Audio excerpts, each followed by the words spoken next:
주님께서 여러분과 함께 마르코가 전한 거룩한 복음입니다.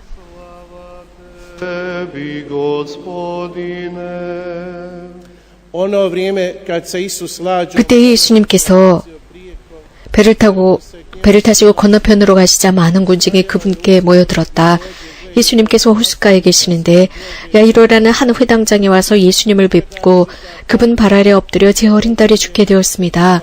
가셔서 아이에게 손을 얹으시어 그 아이가 병이 나아 다시 살게 해주십시오 하고 간곡히 청하였다. 그리하여 예수님께서는 그와 함께 나서시었다. 많은 군중이 그분을 따르며 밀쳐댔다. 그 가운데 12해 동안이나 하여라는 여자가 있었다. 그 여자는 숱한 고생을 하며 많은 의사의 손에 가진 것을 모두 쏟아 부었지만 아무 효험도 없이 상태만 더 나빠졌다. 그가 예수님의 소문을 듣고 군중에 섞여 예수님 뒤로 가서 그분의 옷에 손을 대었다. 내가 저분의 옷에 손을 대기만 하여도 구원을 받겠지 하고 생각하였던 것이다. 과연 곧 출혈이 멈추고 병이 나은 것을 몸으로 느낄 수 있었다. 예수님께서는 곧 당신에게서 힘이 나간 것을 아시고 군중에게 돌아서시어 누가 내 옷에 손을 대었느냐 하고 물으셨다. 그러자 제자들이 예수님께 반문하였다. 보시다시피 군중이 스승님을 밀쳐대는데 누가 나에게 손을 대었느냐 하고 물으십니까? 그러나 예수님께서는 누가 그렇게 하였는지 보시려고 사방을 살피셨다. 그 부인은 자기에게 일어난 일을 알았기 때문에 두려워 떨며 나와서 예수님 앞에 엎드려 사실대로 다 아뢰었다. 그러자 예수님께서 그 여자에게 이르셨다. 딸아, 내 믿음이 너를 구원하였다. 평안히 가거라. 그리고 병에서 벗어나 건강해져라. 예수님께서 아직 말씀하고 계실 때 회당장의 집에서 사람들이 와서는 따님이 죽었습니다. 그러니 이제 스승님을 수고롭게 할 필요가 어디 있겠습니까? 하고 말하였다. 예수님께서는 그들이 말하는 것을 곁에서 들으시고 회당장에게 말씀하셨다. 두려워하지 말고 믿기만 하여라. 그리고 베드로와 야고보의 동생 요한 외에는 아무도 당신을 따라오지 못하게 하셨다. 그들이 회당장의 집에 이르렀다. 예수님께서는 소란한 광경과 사람들이 큰 소리로 울며 탄식하는 것을 보시고 안으로 들어가셔서 그들에게 어찌하여 소란을 피우며 울고 있느냐? 저 아이는 죽은 것이 아니라 자고 있다 하고 말씀하셨다. 그들은 예수님을 비우셨다. 예수님께서는 그들을 다 쫓아내신 다음 아이 아버지와 어머니와 당신의 일행만 데리고 아이가 있는 곳으로 들어가셨다. 그리고 아이의 손을 잡으시고 말씀하셨다. 탈리타 굼. 이는 번역하면 소녀야, 내가 너에게 말한다. 일어나라 는 뜻이다. 그러자 소녀가 곧바로 일어서서 걸어다녔다. 소녀의 나이는 12살이었다. 사람들은 몹시 놀라 넋을 잃었다. 예수님께서는 아무에게도 이를 알리지 말라고 그들에게 거듭 분부하시고 나서 소녀에게 먹을 것을 주라고 이르셨다. 주님의 말씀입니다.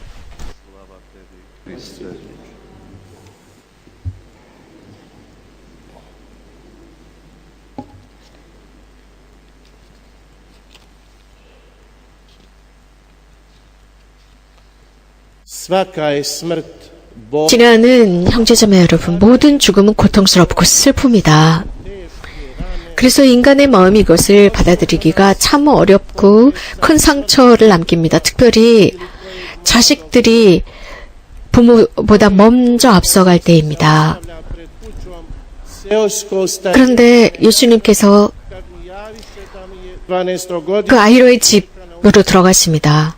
즉 12살밖에 먹지 않은 어린아이가 죽어가고 있다고 했습니다. 그 집에 갔을 때 이미 이 소녀는 죽었습니다. 그 집에서 사람들의 탄식과 울음소리가 들려나옵니다.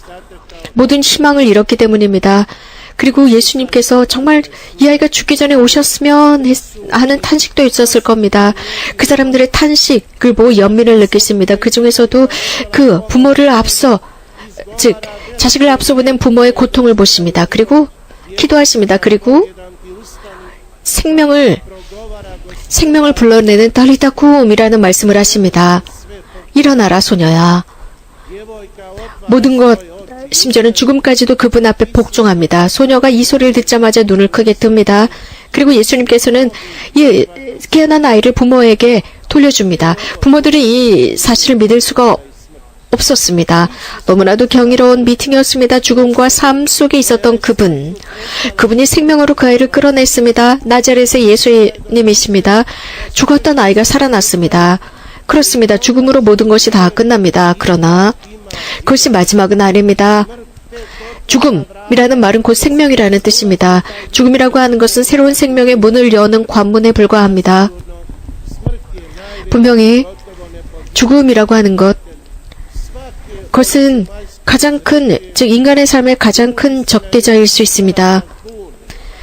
인간이 지니고 있는 지상의 모든 행복을 미워하고 싫어하고 인간이 행복해지려고 하는 그 순간 죽음이 다가옵니다. 그래서 사람들은 죽음을 싫어합니다. 그래서 사람들은 그 죽음을 부정하고 피하려고 끝까지 노력합니다. 그래서 노인들이나 환자들이나 중병 환자들만 죽는 것이 아닙니다. 심지어는 어린아이들도 죽어가고 있습니다. 청년들도 죽습니다. 그래서 하나님께서는 정말 이 하느님 자체가 죽음의 시작인 것처럼 이렇게 젊은 아이들, 어린아이들까지도 죽음으로 불러들입니다. 이런 속에서 어떻게 영원함을 희망할 수 있을까? 영원한 삶은 죽음도 고통도 없다라고 합니다. 이 인류가 만들어졌을 때 비극이 있었습니다. 불순명이라는 비극입니다. 인간적인 불순명, 죄, 아담과 하와의 원죄, 이런 아담과 원죄를 통해서 죽음이 다가왔고 이 인류는 이 죽음을 피할 수 없게 되었습니다. 모든 생명, 이 운명이 그냥 죽음인 것처럼 느껴집니다. 이 죽음 앞에서 모든 사람들은 평등합니다. 그것은 왕이든 혹은 거린이든 똑같습니다. 내가 삶 안에서 무엇을 했든 상관없이 죽음 앞에서는 모두가 똑같습니다. 죽음 앞에 무너질 수밖에 없습니다. 그 죽음은 우리들 주변에 있고 그 죽음 앞에서 우리는 선택의 여지가 없습니다. 죽음 앞에서 어떤 것도 바꿀 수가 없습니다. 눈물을 흘리고 탄식을 해도 죽은 자가 돌아오지 않습니다. 죽음은 너무나도 냉랭하고 차갑습니다. 정말 마음이 없는 것 같습니다. 그런데 예수님께서 그 상황에서 모든 것을 바꾸어 놓습니다. 죽음 앞에서 그 죽음과 우리들의 관계를 바꾸어 놓으셨습니다. 우리는 그래서 죽음이라는 것을 다른 차원으로 볼 수 있게 되었습니다. 사람들, 믿음이 없는 사람들은 죽음을 우리처럼 생각하지 않습니다. 믿지 않는 사람들은 이 죽음을 모든 것이 끝난 것으로 봅니다. 그러나 우리는 죽음을 빛으로 봅니다. 하나님을 만날 수 있는 시간, 하나님을 만나기 위해서는 이 지상을 버리고 영혼으로 들어가야 한다는 것을 알고 있습니다. 그래서 그 영원한 삶 속에는 기쁨, 영원한 기쁨만 있지 눈물이 없다는 것. 그래서 예수님을 받아들인다는 것은 결정한다는 뜻입니다.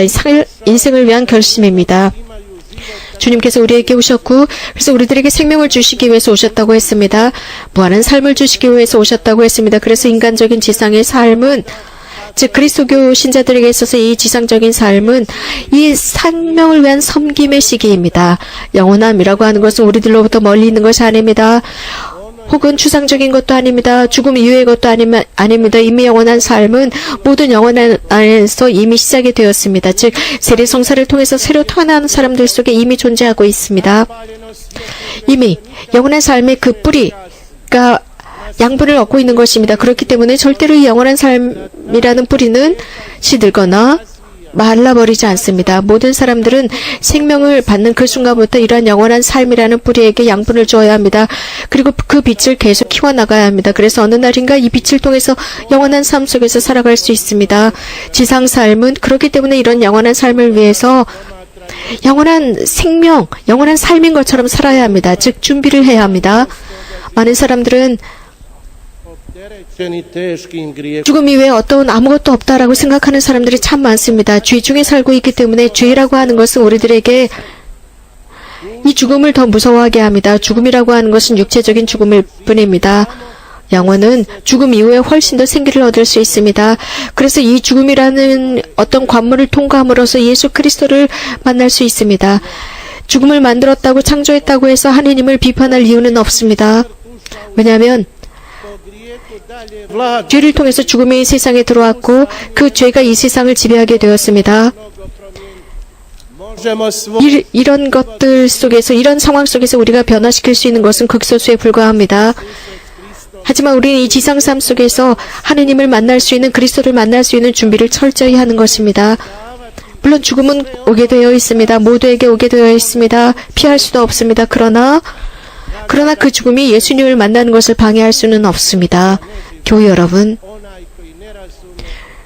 죽음은 필요합니다. 즉, 죄 중에 있는 사람들은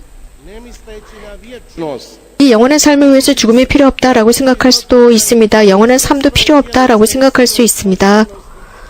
그래서 모든 육체적인 힘, 모든 육체적인 능력, 인간적인 모든 능력을 이 지상 삶을 위해서만 사용해버립니다. 소모해버립니다. 즉, 이 지상에서 잘 살고 안락한 삶, 자신들의 어떤 쾌락을 위한 삶으로 써버립니다. 소모해버립니다. 그래서 이 지상의 삶이면 모든 게 다 끝났다라고 생각합니다. 그러나 톨스토이는 이렇게 쓰지 않았습니까? 오늘 저녁에 네 영혼을 가지러 오겠다라고 썼습니다. 그렇습니다. 우리는 언제 어떻게 죽어야 할지 아무도 모릅니다. 그런데 사람들은 만취 중에 죽거나 마약 과다 복용에 죽거나 함부로 자신들의 삶을 소모해서 순간적으로 죽어버립니다. 죽음의 씨앗을 뿌리는 사람들은 정말 자동차를 무슨 놀이기구처럼 사용함으로써 함부로 다른 사람들의 생명을 앗아가버리는 사람들입니다. 도로에는 이런 해적들이 많습니다. 그래서 이런 해적들 같은 운전자들, 남의 생명을 함부로 빼앗아가버리고 그 운전을 하면서 자신들의 자동차 자체를 무덤으로 만들어버리고 다른 사람들의 무덤으로 만들어버립니다. 이렇게 과속을 합니다. 한순간의 쾌락을 위해서 과속을 함으로써 다른 사람들의 생명을 빼앗아가고, 또 특히 이런 과속을 하는 젊은이들 혹은 차량 질주, 경주를 하는 이런 젊은이들은 자신들의 그 삶을 함부로 이렇게 버려버림으로써 부모나 이웃들에게 슬픔을 가져다 줍니다. 우리들의 생명, 이 지상의 삶은 소중합니다. 그래서 고귀하게 잘 살아야 합니다. 또 많은 사람들이 이런 생명을 지켜주기 위해서 많은 의료진들이나 간병인들이 노력하고 봉사하고 있습니다. 생명은 또한 많은 이러한 생명을 위해서 많은 관대한 사람들, 봉사하는 사람들, 자원봉사자들, 선교사들이 노력하고 있습니다. 그들은 파견된 사람들입니다. 선교지라는 곳으로 파견되어서 생명을 위해서 일합니다. 마더데리사, 사랑의 선교회 수녀님들이 무슨 일을 합니까? 그들은 거기에서 다른 사람들을 도와주기 위해서 무슨 신분증을 필요로 하는 것이 아니라 모든 사람들, 그리스도를 바라보면서 모든 이들을 구분 없이 도와줍니다. 그리스도 안에서 모든 사람들은 도움을 받을 권리가 있다라고 생각합니다. 죽음이 그들의 섬김을 망가뜨릴 수 없습니다. 죽음은 그리스도께서 우리들을 부르시는 순간입니다. 초대일 수 있습니다. 영원한 삶으로 초대하시는 순간입니다. 철학자 파스칼은 이렇게 말했습니다. 삶은 여행이다. 이 삶 속에서 죽음은 그냥 사고에 불과하다라고 했습니다. 사람은 여러 가지 것으로 구성되어 있습니다. 그러나 죽음 이후에 사람의 진짜 삶이 시작이 됩니다. 그렇기 때문에 파스칼이나 교회의 저명한 인사들은 영원한 삶에 관해서 수없이 언급해왔습니다. 죽음을 두려워하지 말아야 합니다. 주님을 믿어야 합니다. 주님께서는 믿어라라고 하셨습니다. 부활하신 예수 그리스도가 우리와 함께 계십니다. 그분은 죽음을 이기셨습니다. 그분은 생명의 주인이십니다. 그분은 우리들의 죽음을 물리치실 것이고, 또 우리들의 죽음은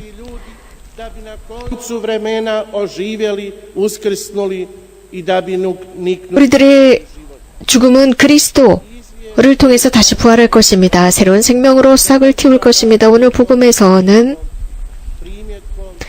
복음의 결말은 그렇습니다. 아주 흥미로운 결말인데, 예수님께서 그 아이로, 그 소녀의 부모를 불러서 이 아이에게 먹을 것을 주어라 라고 했습니다. 아주 특별한 일입니다.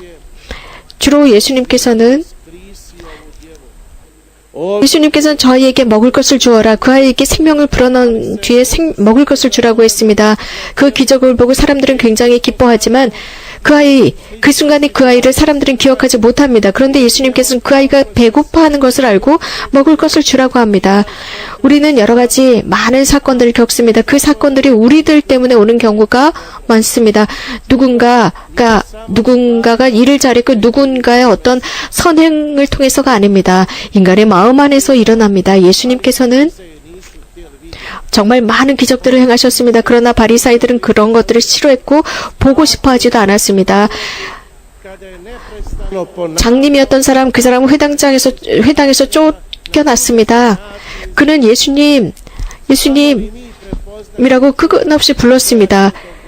제 눈을 치유해 주십시오라고 했을 때 예수님은 그를 치유해 주셨습니다. 우리들 안에서는 많은 기적들이 일어납니다. 우리들 가운데에서도 우리들을 통해서도 기적이 일어납니다. 의학은 굉장히 많은 발달을 이루었습니다. 하지만 불가능도 있다는 것을 의학은 인정합니다. 불가능이라는 그 순간 이런 사건 속에서 기적이 일어날 수 있다는 것, 하나님께서는 당신의 활동, 놀라운 활동을 이어가십니다. 사람들을 통해서, 심지어는 이 시대의 사람들을 통해서도 놀라운 일을 행하십니다.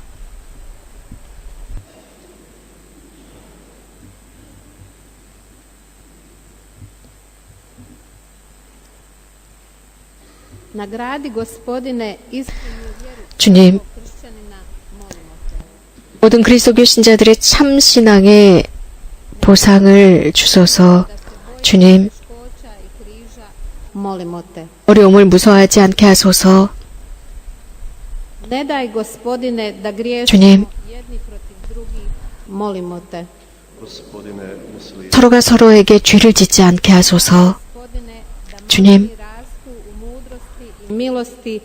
아주 작은 아이들이 지혜와 당신의 은총 안에서 또 부모의 사랑 안에서 자라게 하소서.